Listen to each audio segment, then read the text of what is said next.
I welcome you all to learn with Romuald. So today I've came up with a new topic, principles of forensic sciences. So already I have posted up about the basics of forensic science.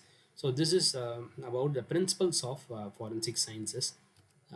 So introduction. So as we know, what is forensic? So forensic is derived from the Latin word forensis, and then which means forum, and then forensic science is that scientific discipline which is directed to the recognition, identification, individualization, and evaluation of physical evidences by the application of all principles and methods of natural sciences for the purpose of administration.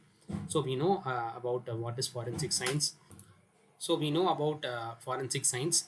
So what is forensic science? So when there is a crime scene, there may be lots of evidences will be there. So by having that evidences, that will be very easy for the police to identify the criminal. So the main thing in the crime scene is evidence. So that evidence will be taken up by the forensic experts, and it will be given to the different forensic experts like forensic toxicology, forensic chemistry. So there are different branches of forensic branches are there. So they will be separate. They will be given to the different.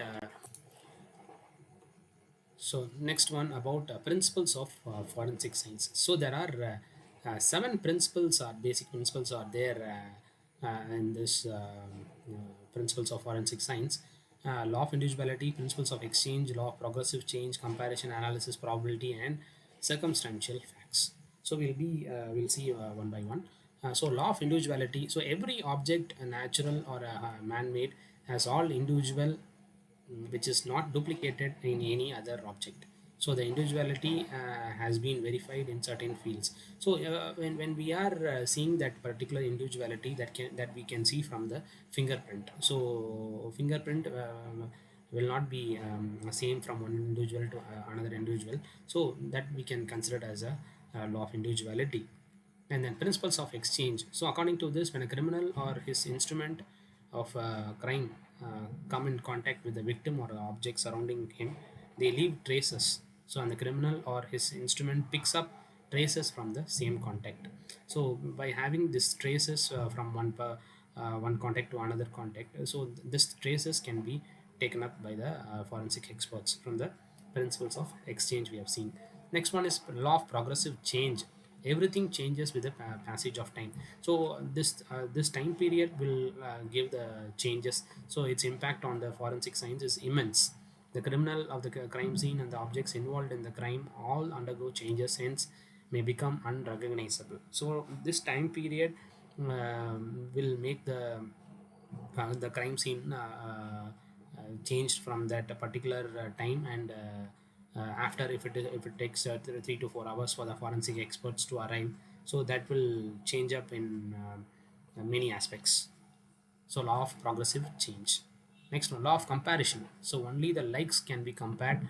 So is the law of comparison. So law of comparison, it emphasizes the necessity of providing like sample and specimen for comparison. So specimen for comparison in the sense, for example, if in a crime scene, if forensic experts take up a letter, so that letter should be compared with the original one.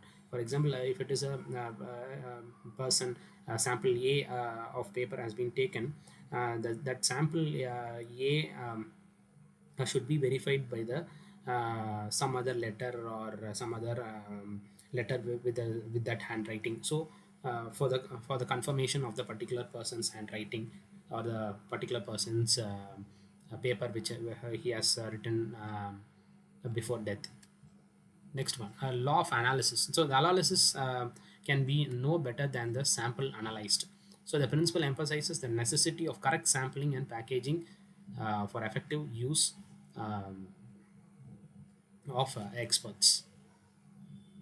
So as I've told already, forensic experts. So there are many divisions in the forensic experts. So when the forensic experts arrives in a crime scene and they have taken up evidences, so it has to be given to the appropriate forensic expert like forensic toxicology or chemistry or any other experts. So they have to give an perfect sampling and packaging for the effective use of that particular sample. And then law of probability, so all the identification, definite or indefinite, are made consciously or unconsciously on the basis of probability. Next one, law of circumstantial facts. So facts do not lie, and do men can and do. So hence the importance of circumstantial evidence is as good as a oral evidence. So oral evidence depends upon so many factors such as power of observation, assimilation, and auto suggestion. So this fact depends upon the oral evidence of a particular person. So thank you all for watching this video.